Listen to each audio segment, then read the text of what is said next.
Welcome to another Deal Structure Sunday, and I'm going to twist it up here. If you're new to watching these deal structures, yes, we whiteboard deals. We go through payday 1, 2s, and 3s. That's pretty cool. We've trademarked that system in the United States. It's unique to us. Frankly, it's the new way of real estate. The old way is getting paid once. I did that for 18 of my 30 years, and I'll tell you that these 12 years are better when you can create 3 paydays.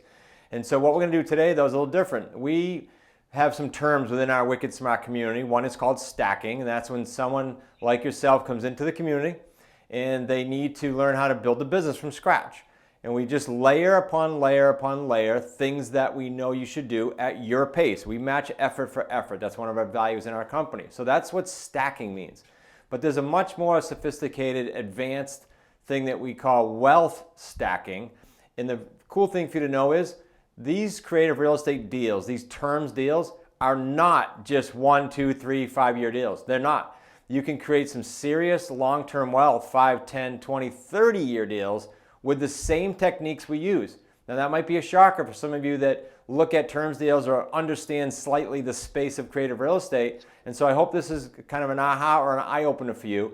And the best way for us to do that today is to bring on one of our high six associates. He's also our strategy expert inside of our community. And his story is absolutely amazing because within 17 months, and he'll elaborate, within 17 months, Brian O'Neill has amassed, I think he's probably upwards of 800,000, maybe approaching $1 million in all 3 paydays. And we haven't even begun to wealth stack yet. So with that, let's bring Brian O'Neill on.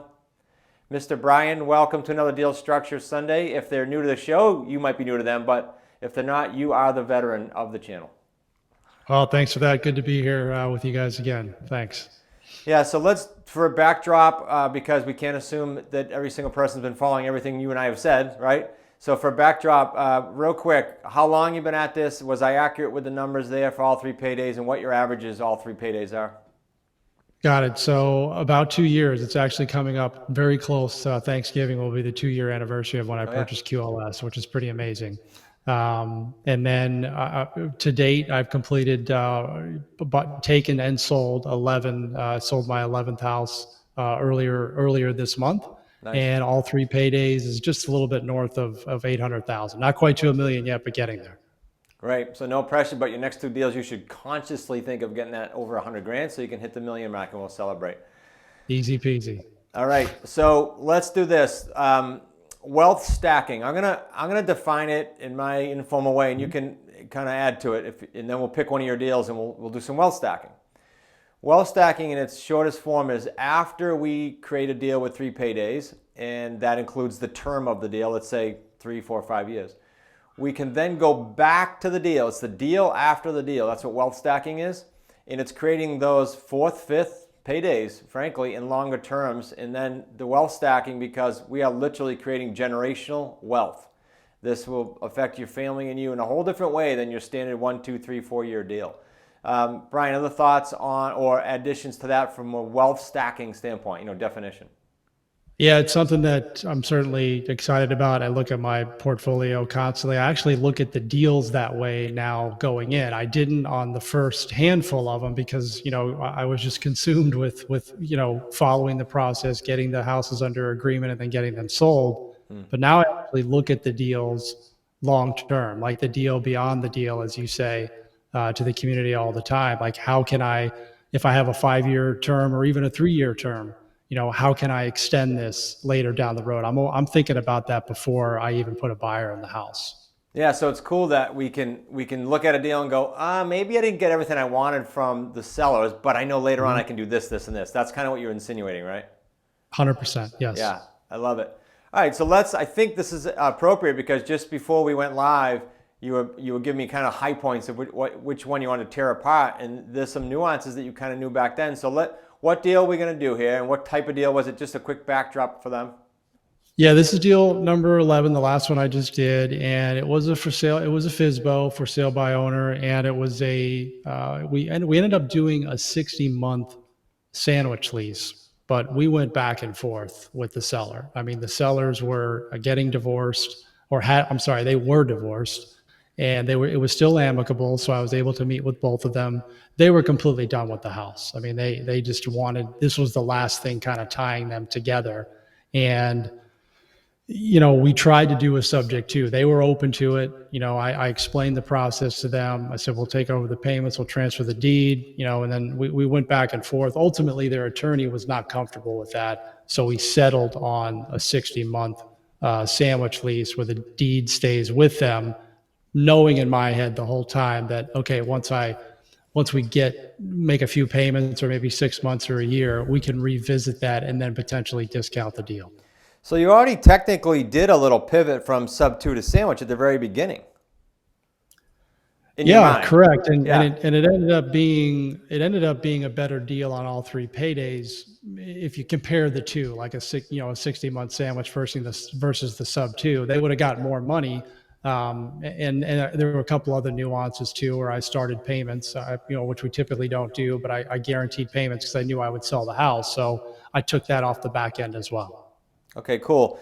So I have two questions. When you said you knew you'd sell it, what deal number was this for you? This is number 11. Oh, that's why. Okay, so that makes sense. So when someone's brand new, we don't suggest you take on deals and say, I guarantee you payments by this date with any type of deal, unless for some reason you have this reservoir that you're okay with dipping into. But on deal 11, Brian kind of knows the market. He knows exactly how these deals operate after 10, sweet deals. So that makes sense to me. That's why I asked that. What are all three paydays here, just so I can set the scene before we wealth stack? It's just under 78,000. So let's round it up to 78,000, all three paydays. Okay, cool. So 3 paydays, 78-ish. All right, great. So by any stretch of the imagination, a good deal, 78 grand. And the term was, again, I'm sorry, 60 months, right? I have it right there in front of me. 60 months. Great. Yep. Okay. So what are our options now? So at the end of the 60 months, we promise to pay the seller per our agreement. Let me give some context to the viewers. On a sandwich, we always promise not a price, but a set amount of cash that we agree that that's your equity. We're locking that in, and then we're going to pay off the loan at the end. So at the end of the 60 months, Brian, without wealth stacking, what do we have? At the end of the 60 months, I owe the seller $23,000. That's rounded up, but it's 23 grand. Yep, that's okay. 23K, and you're going to pay off the loan of how much? Not that it is relevant here. How much is the loan going to be at the end? The loan will be about 200 and what's 268 minus 30. That's about 230. Yeah, 238. Okay. So yeah. 238K roughly. You have a buyer in this house, correct? I have a buyer in the house, yes. And that got sold for how much? I'm just curious to set the scene. Yeah, we sold it to them for 340, so bought the house really well. Sweet. Okay, now this is where it gets interesting. What are some things you're thinking about? Let's brainstorm this out loud for the viewers. What are some things we're thinking about to get this wealth stacking mechanism going here?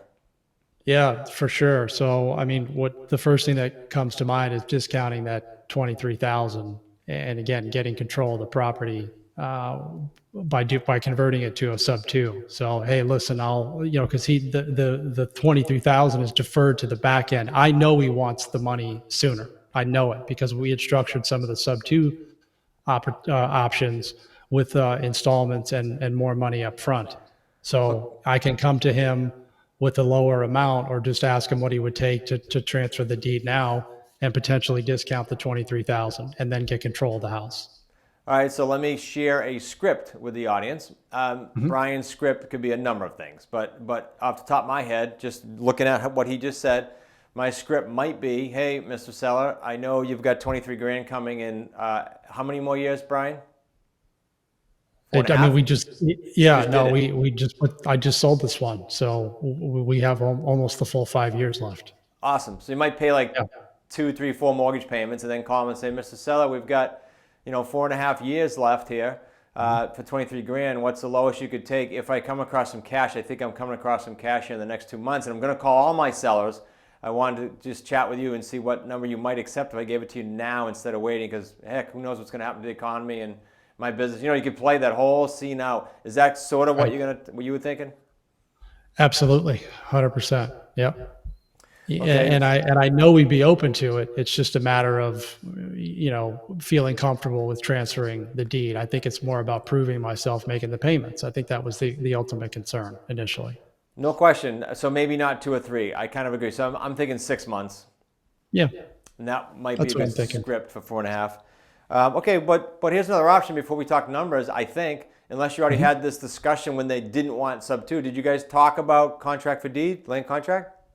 We did discuss that. We did, and it was something that we just, because that wasn't in place, and just for the timing of everything, and to get the house under agreement, I just Yeah. went right to the sandwich lease. Yeah, to lock it up. Okay, so for everyone's learning nuggets here, Brian's going to go for the sub 2, and if you're new, sub 2 just means subject to that existing mortgage that's going to go down to about 238 at the end of this deal. So he'd buy the house, and the loan would stay in the seller's name. Fine. He now has it for the rest of the loan as long as, frankly, he wants, 20 or 30 years. But if they still balk, I doubt if they will, once Brian makes 6 payments on his mortgage, he's going to say, this guy's good, he's for real. But if they do, Brian can go to a contract for deed, which puts the deed in escrow. So the seller and the seller's attorney probably is going to be, frankly, better off with that if from a comfort level. But we'll go for the gusto and go for the sub 2. Is that kind of where your head is?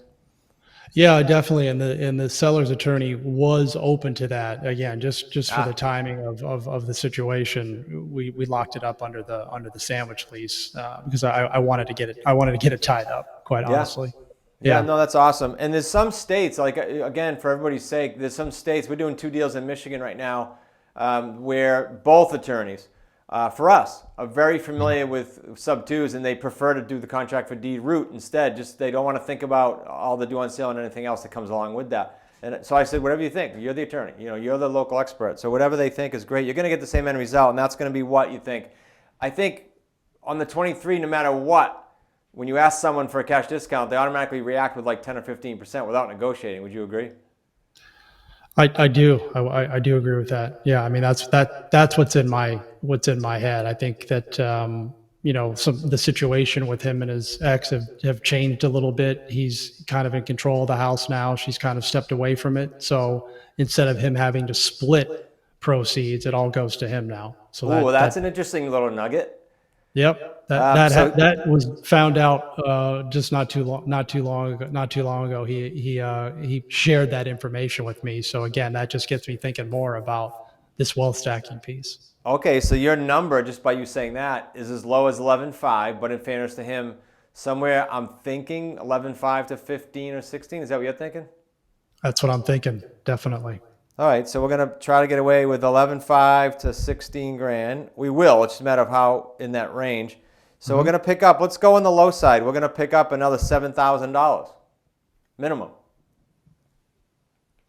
Right. 7,000 or on the high. Yeah, 11. I should put that 7 to 11-ish. Yeah. Okay. What are some options, Brian? Because I know we've brainstorm this on the High Six private masterminds as well as our private calls. We talk almost daily.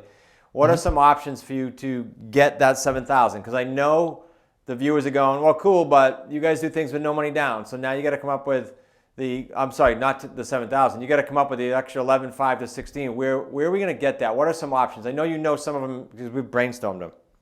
Yeah, no, absolutely. There's several. So I can take them from other deals that are coming in, payday ones that are coming in from buyers that I've scheduled deposits out.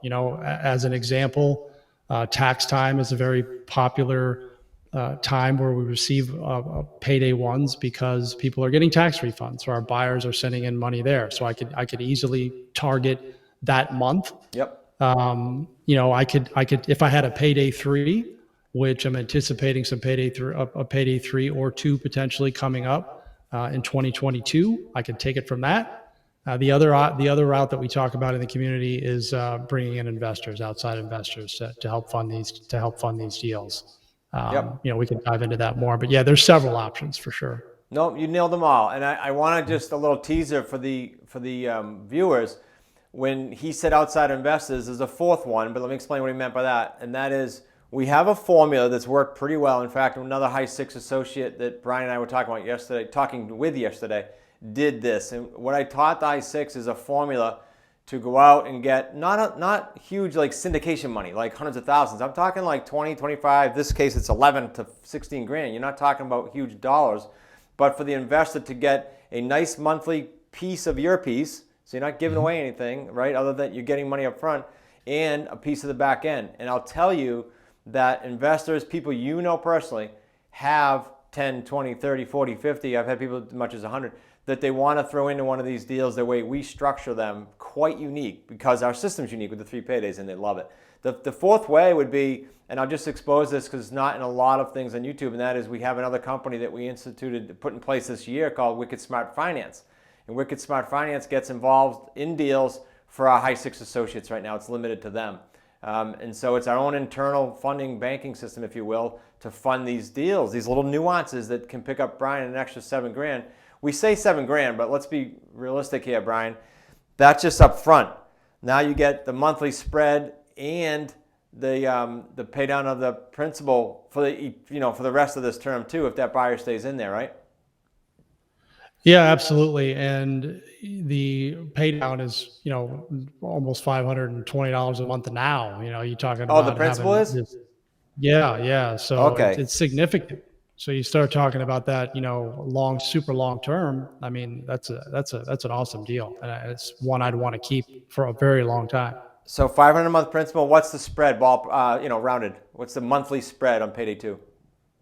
Yeah, the spread is actually negative on this deal. It was difficult on the monthly, so it's minus 37 a month. Having said that, they are paying me $230 a month extra for towards their down payment. So So in you made that addition to up their cash down flow. payment, yeah, Nice. yeah. So Okay. it does cash flow actually on a monthly. I love it. I think there's one more thing we got to bring up here regarding wealth stacking, because this again changes the deal and adds more. We basically added a payday 4, 5, and 6 because we're getting more on the pay down, we're getting more on the principal, and then we're getting more on the monthly. But there's another one, and that is we have an opportunity here to say to the buyer. Now Brian has the buyer in the house. They're fully aware that at some point before 60 months, right now anyway, they have to go get financing.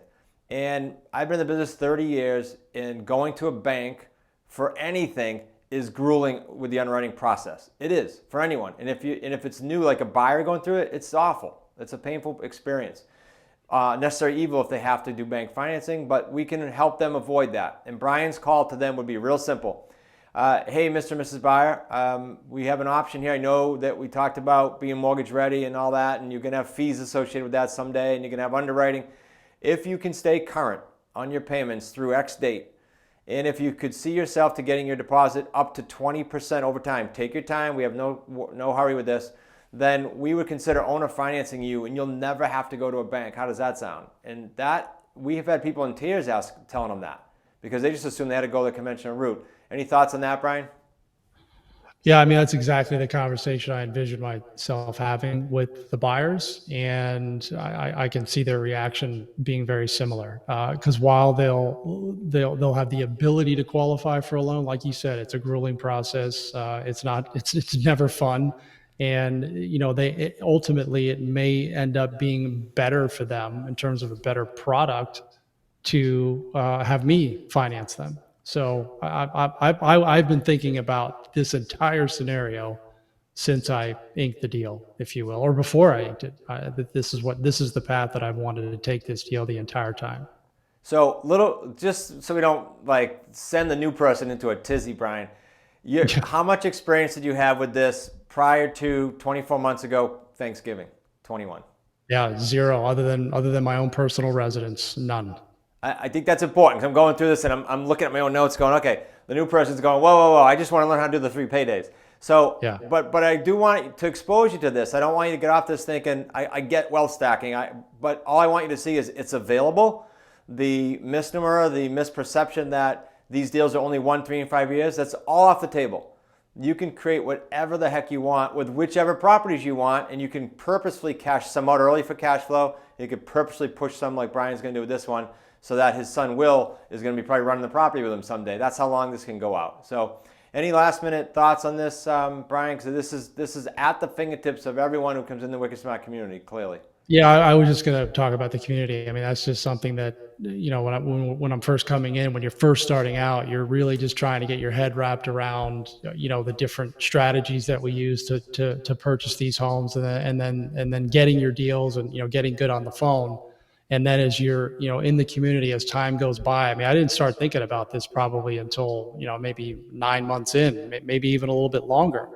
And Right. now these are the types of things that I think about, but it's all from being engaged in the community on a daily basis, and coming to the events, and going to the masterminds, and just and talking to the other members who are doing this, and you. So you nailed it. I just wanted to reinforce that it's something that's kind of developed over time. That's great. And so if they want to talk to you, I'm going to give them this option, and you can love me or hate me for this, but if they want to talk to you, they can simply go to smartrealestatecoach.com/action, and they can schedule a free strategy call. But let's be fair, Brian. What do you think the purpose would be for them to chat with you, besides learning your story and understanding what it took to go from 0 to 11 deals and almost $1 million? What should they expect on a strategy call to benefit from? Yeah, typically what we discuss on these calls, 15 to 20 minutes, it's really there's a gap, right? You're here, you want to go here, and there's typically something in between that's blocking you. Like for me, it was mindset for years and years and years. I knew that I wanted to get to this particular place, the place that I'm at right now. I still want to go somewhere beyond that, but I had a lot of mental blocks, and I really just didn't know how to deal with them, and I needed somebody to guide me. That was ultimately you, because I had my first strategy call with you. But that's the purpose of these calls. Is like, okay, let's analyze where you are right now. Where do we want to go, and what's blocking you? And then we really dive into that. We give you actionable steps to get there. I love it. All right, awesome. And what I want to do for all the viewers that hung in there till the end here is give you a gift. Here's the deal. We wrote in-house our deal structure overtime book. It's on Amazon. It goes through the 3 paydays, but it goes deeper. The overtime insinuates the nuances, the details behind the scenes, the good, the bad, the ugly, from students, from us. And here's how you get it. If you want to go to buy it, go to Amazon today, buy it. It's a phenomenal book. It's not going to be a grueling read either. It's going to really let you dive into this. If you want it for free, schedule a strategy call with Brian. He'll walk you through what he just said as his normal protocol, and he'll actually get you that hard copy book. Our cost, no shipping, no hidden message. Go to smartrealestatecoach.com/action to schedule your call, or just jump over to Amazon and buy the book. Either way, make it a great week.